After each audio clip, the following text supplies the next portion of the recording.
Well, good morning, folks. It's Steve, and we're back on site.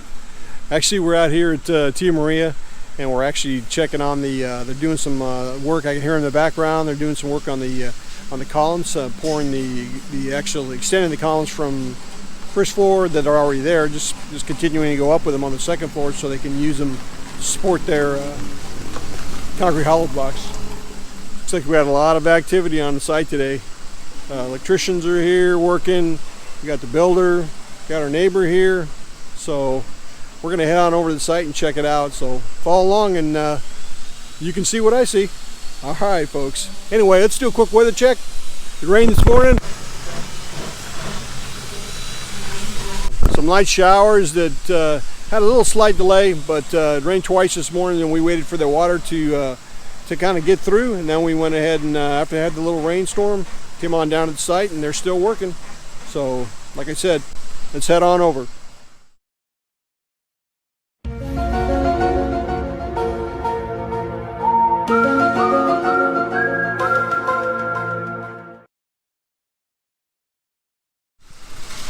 You can see right now that they're actually pouring the second column here on the front on the bedroom. And you can see them, let me pan over to the mixer. And this is all hand stuff, these guys. I'll walk on over, and I'm sure you guys have seen it a bunch of times, but I always like to see how they do stuff here. They got their mix box. Starting out here with their pour, putting their mix in with the concrete. And after they get it mixed to where they want it, after they add their water and cement and sand, and they dump the actual concrete into the mix box, and they fill it with those buckets, and they got a crew of 3 that are shoveling it up. And after they get it shoveled up, they go ahead and pass it on to the bottom man. They pass it on to the second man, and then the third gentleman up there leaves it on site, and then one of the other laborers grabs it and brings it over. You can see on that second column there that they're using that machine that actually just pumps air into the columns, that pushes the flow of concrete deeper into the form. So you don't get that when your columns are after the forms. You don't see those honeycombing in columns as much when you guys at Tampa. They're using a rebar pipe to help tamp it down, and they also use the machine that pumps that air that forces that concrete down into the columns, and they're mixing. You can see them shaking on that now, trying to get the column where it needs to be.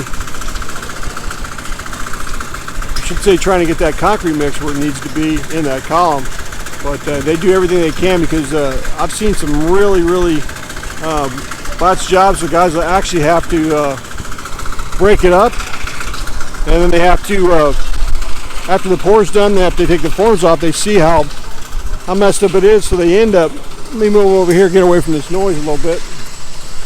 They end up having to break that column out, which is a lot of work, added expense, and a waste of time, which is something you don't want to have, especially when you're waiting on a build to get done. It's a big thing. Time is everything, man. Efficiency.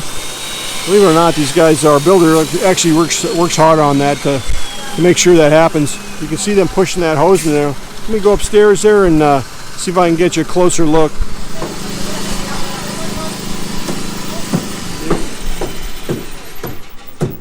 This is the upstairs master bedroom.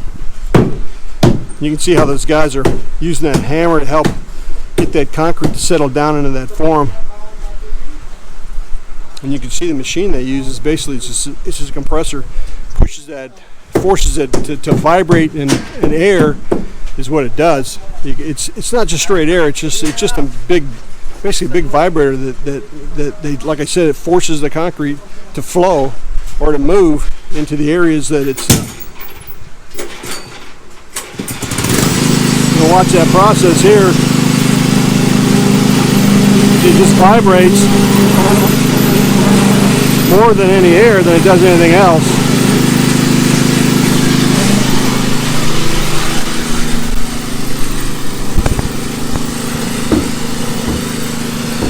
Hope that noise isn't too loud because I backed up a little bit to give you guys a better audio experience.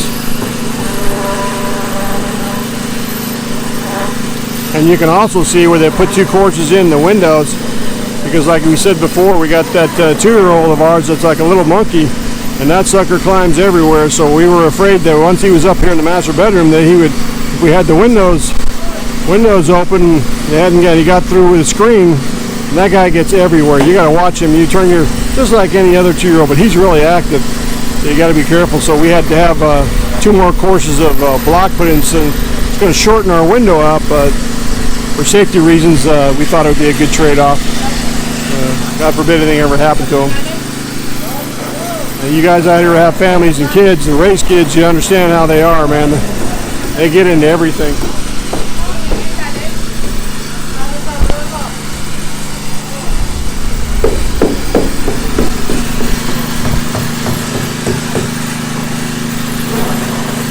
They got a lot of column support here.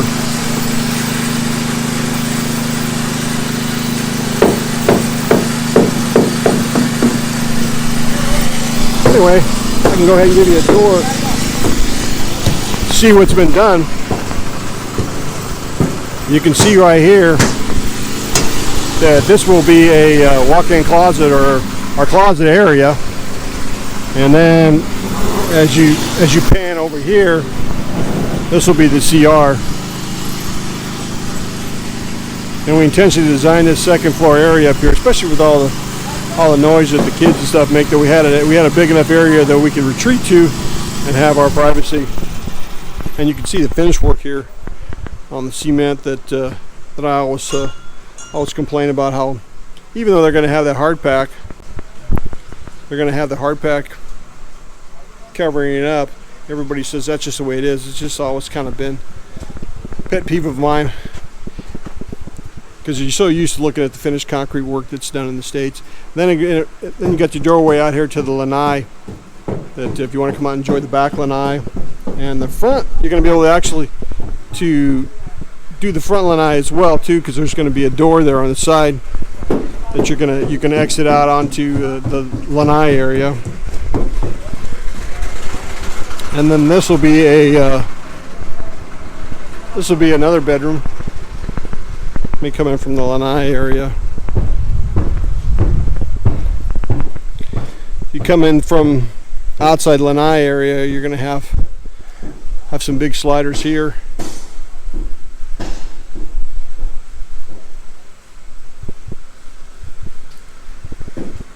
And then you transition into like a little small hallway with your stairs over to your right. And then you got your CR for the adjoining 2 bedrooms. They don't. I shouldn't say adjoining, but the bedrooms that are up here on top, because it's a 3-bedroom. Upstairs is 3 bedrooms. And then you got your final bedroom here. And then you got your lanai over here. There's pictures in the background. There's Dave and our builder and his wife and our neighbor. There's my wife there.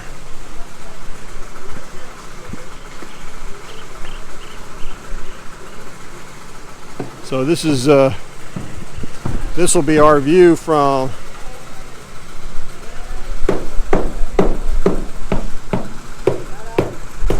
the second story anyway. I don't know who's bought that lot yet, or even if it's up for sale, but it gives you an idea. Then you go in the back and you can see that.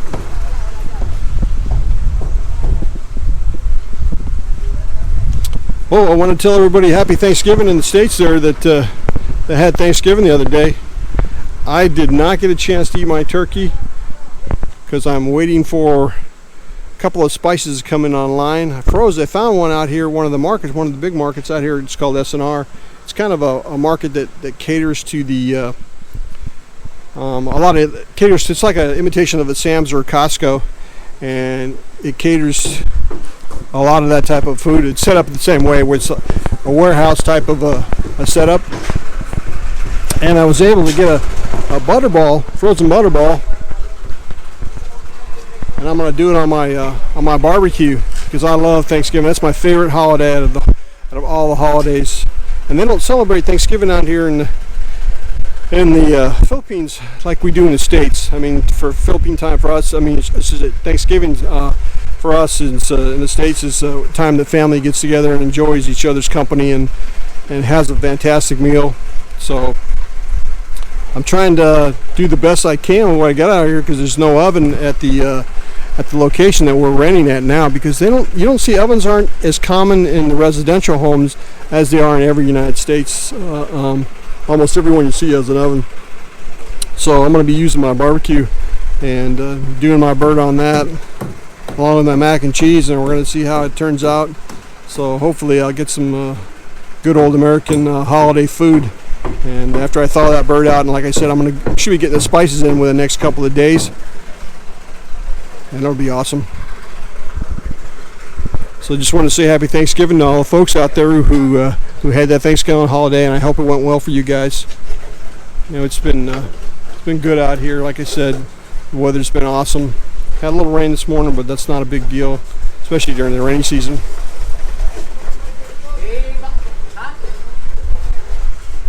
We walk across the street over there and give you a